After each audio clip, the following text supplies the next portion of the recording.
चलिए, मेरे सहयोगी पटना से सीधा सौरभ जुड़ रहे हैं। सौरभ, नित्यानंद राय तो पूरा संकेत दे रहे हैं कि चिराग एनडीए के साथ ही जाने वाले हैं, और जिस तरह से पिछले कई दिनों से अटकलों का बाजार गर्म है कि सिर्फ अब एक औपचारिक ऐलान बाकी है, तो अभी इतनी देरी क्यों की जा रही है सौरभ?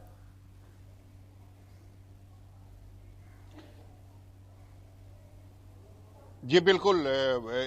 चिराग पासवान के तरफ से भी लगभग तय है कि आने वाले दिनों में वो एनडीए के साथ ही जाएंगे, लेकिन चिराग पासवान की कुछ शर्तें हैं, बीजेपी अभी उस पर राजी नहीं हुई है। जब वो शर्त बीजेपी मान लेगी तभी चिराग पासवान एनडीए में शामिल होंगे, ये तय माना जा रहा है। चाहे हाजीपुर से लोकसभा चुनाव लड़ने की बात हो या फिर उनके चाचा पशुपति पारस को लेकर जो बातचीत हुई है, इनको लेकर निश्चित रूप से अभी तक बीजेपी के साथ जो फाइनल जो बातचीत है वह अभी नहीं हुई है। शायद इसी वजह से आज चिराग पासवान ने यह अनाउंसमेंट नहीं किया कि वो एनडीए के साथ जाएंगे। अभी मैं आपको बताना चाहूंगा कि चिराग पासवान की कई ऐसे शर्त हैं जिस पर चिराग पासवान चाहते हैं कि पहले ही बीजेपी के साथ बातचीत हो जाए, फाइनल बातचीत हो जाए, तभी वो एनडीए में शामिल होंगे। क्योंकि आपने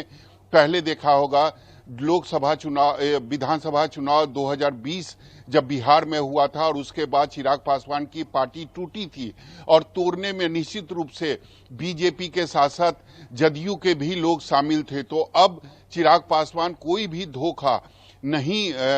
बर्दाश्त करना चाहते हैं। अब वो बीजेपी पर जैसे पहले वो विश्वास करते थे, भरोसा करते थे, अब उनकी वो जो भरोसा है या जो विश्वास है वह पहले जैसी नहीं रही, क्योंकि एक बार उनकी पार्टी टूट चुकी है। तो अब वो चाहते हैं कि जो भी उनकी शर्तें हैं बीजेपी पहले उस पर हामी भर दे, वो भरोसा दे दे, विश्वास दे दे कि आपने जो शर्त मेरे सामने रखी है वो जरूर पूरी की जाएगी, और उसके बाद ही निश्चित तौर पर चिराग पासवान ऑफिशियली अनाउंसमेंट करेंगे कि वो एनडीए में शामिल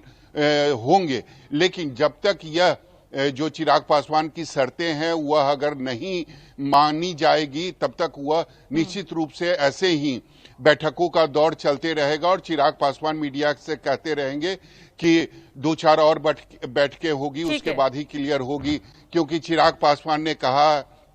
कुछ दिन पहले चिराग पासवान ने स्वर्गीय रामविलास पासवान की जयंती मनाई थी हाजीपुर में, और हाजीपुर के जनता को संबोधित करते हुए उन्होंने कहा था कि अगली जो लोकसभा चुनाव है वो मैं हाजीपुर से ही लड़ूंगा। तो ये एक बड़ा सवाल है, क्योंकि